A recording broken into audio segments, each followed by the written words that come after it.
So just to add to what I was talking about in the last little lecture there, Taffler again sees the war and he uses this allusion to David and Goliath as a comparison, and he says that's all it is. A bunch of stone throwers is just one David against another. So what he's saying there is the fact that both sides of the conflict overseas, it's just one man against another. Both are sort of suffering, and both are just young men, just like you are, right? So he sort of had this vision of war that would pit him against something giant like Goliath was.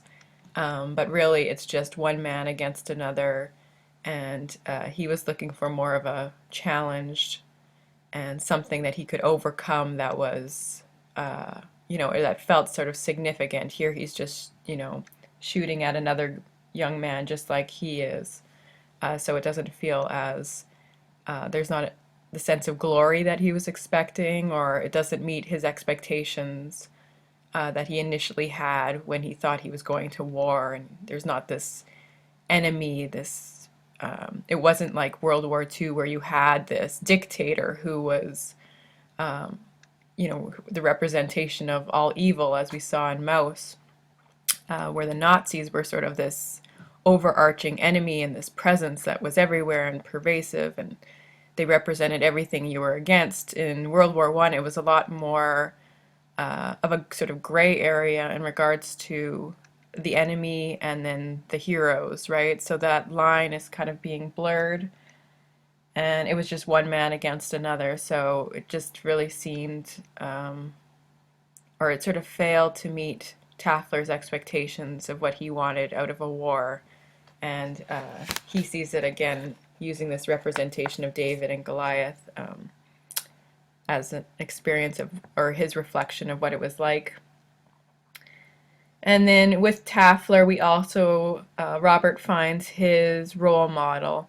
So on page 31, near the top, Robert was thinking about Taffler. He was thinking that perhaps he'd found the model he could emulate. A man to whom killing wasn't killing at all, but only throwing. Bam, a bottle. A man to whom war wasn't good enough unless it was bigger than he was. Bam, a David. A man who had made his peace with stones. So at this moment, Robert's sort of relationship with Taffler is one of, he sort of sees Taffler as kind of a mentor figure, someone he could model himself after and learn how to become that sort of tough killing machine that Taffler seems to have no problem being, and who's adept at, using his weapon and being a successful soldier. So that's what Robert is looking for, and that's who he thinks he has found in Taffler.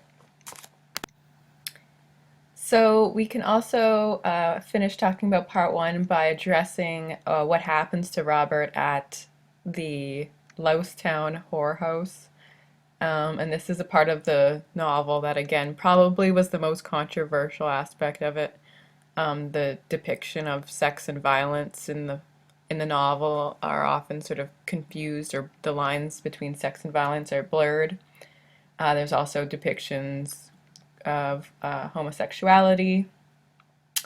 And this is the part where we get Robert, sort of more insight into how Robert's sexuality is also sort of a point of confusion for him, and something that his mind hasn't quite fully, or hasn't really fully understood, or it's still confused about who he is in terms of his sexual identity.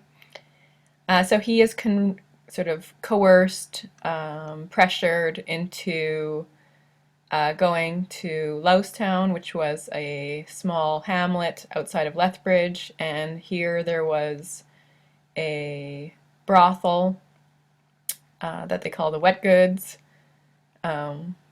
where the young men, before they go to war, would visit the prostitutes, and this was sort of a rite of passage for these young men. So they sort of became men before they went overseas. And this was another sort of initiation or rite of passage, right, for Robert, who has no experience with sex until this point.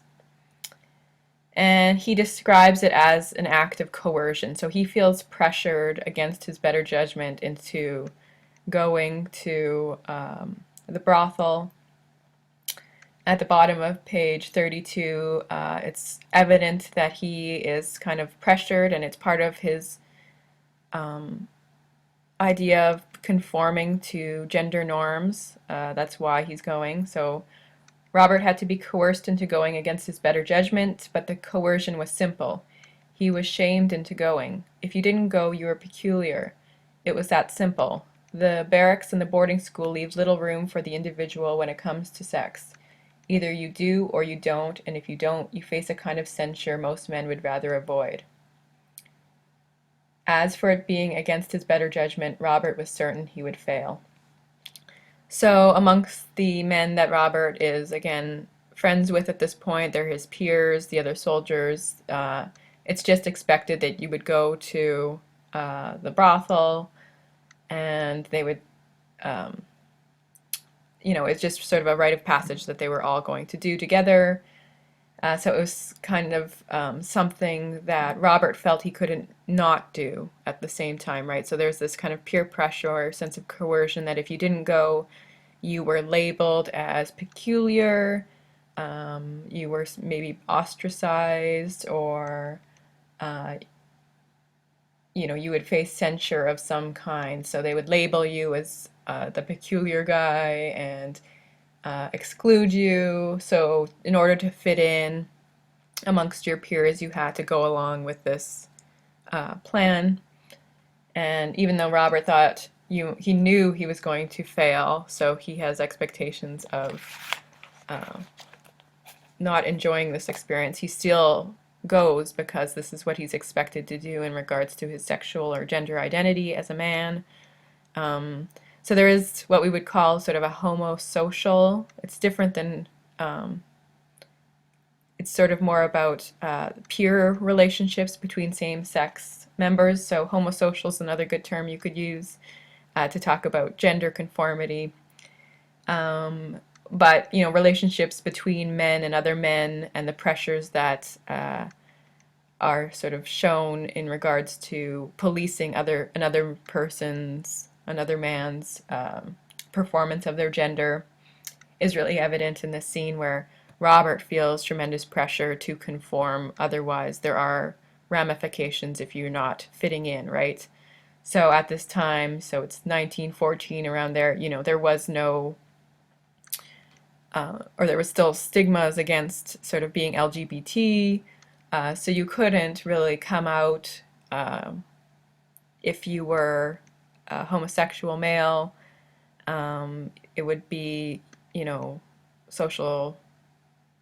social nightmare, right? You would be excluded, if not worse, right? So you could be persecuted, and Robert acknowledges that. So there's just no option for him in this regard, right? So he is sort of stuck attending or going with his friends to this brothel. And here he experiences something kind of awakening, but it's not of the good kind, right? It is a kind of shocking sight where he witnesses a sexual episode between Taffler and a male prostitute at the Loustown brothel. And this is something that causes Robert to experience a kind of almost like a panic attack. So it maybe confronts him with feelings or ideas that he is not fully grasped within his own conscious mind. Perhaps seeing his role model Taffler in a situation that defies any sense of who he thought Taffler was is something too much for Robert to sort of understand. But before we get there, we can acknowledge the presence of animals in this scene as well. So on page 33, outside of the brothel there's a dog and a horse, and Robert recognizes the dog as Taffler's dog, and the horse would be Taffler's horse. So it's almost, he sees that Taffler is also at this brothel, so almost immediately Robert is convinced that he should also go because, as his role model, he wants to do whatever Taffler's doing. And if going to the brothel is something that Taffler is doing, then Robert feels that he should also be conforming to this idea of who he wants to be, so his mentor. And then we meet the prostitutes at the brothel, the women, and then there's one man, a large male mute who was said to be Swedish, who is also sort of a symbolic figure. And Robert's experience with the prostitute named Ella does not go according to how he would have expected, or in the best way possible, right? So he kind of expects failure, and it's a scene that, again, the ideal of masculinity is being sort of challenged or undermined in Findley's portrayal of male sexuality. It's all very much, just clumsy and awkward, and Robert's innocence is sort of evident in his interactions with Ella. She seems like the dominant one. She's the one doing all of the sort of sexual, aggressive acts. And Robert's just frightened, awkward, and his fear and panic are evident. And then this sort of culminates. Robert is very, very quiet, and she actually makes the comparison between Robert and the Swedish prostitute. So that's page 37. Ella, who Robert has sort of gone upstairs with to the second floor into a private room. She says, "You're the most serious person I ever met. In my whole life, I never met a man who didn't say nothing, except, of course, the Swede, but his tongue was cut out." So this is Robert's interactions with his sexuality does not go smoothly, and he it becomes a kind of traumatic moment for him. So Ella sort of tries to comfort him, and then ends up kind of pressuring him to look through this peephole.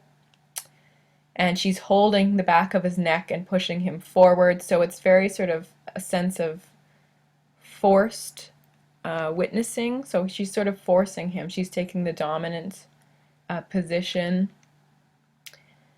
And this act of coercion is again reinforced by her sort of pressure on his neck.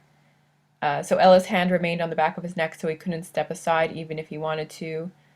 But what he saw so confused him that he stood there at his own volition, desperately trying to comprehend. So what Robert sees is something that is challenging to his understanding of the world so far. So as an innocent young man, he has never imagined anything that he's about to see, and it's sort of beyond his ability to understand. So what he sees is two naked people, and they are hitting and striking out against one another. So it's kind of this confusion of sex and violence taking place between two people in the next room. And for the moment, he doesn't recognize the one as Taffler. And then we get this interesting confusion of animals and sexuality when Robert sees the two people in the next room sort of engaged in a kind of animalistic sexual act between a rider and a horse. So Findley's using this description where he's drawing from animal imagery to describe the sexual act taking place in the room next door, and Robert is witnessing this seen and it's causing him to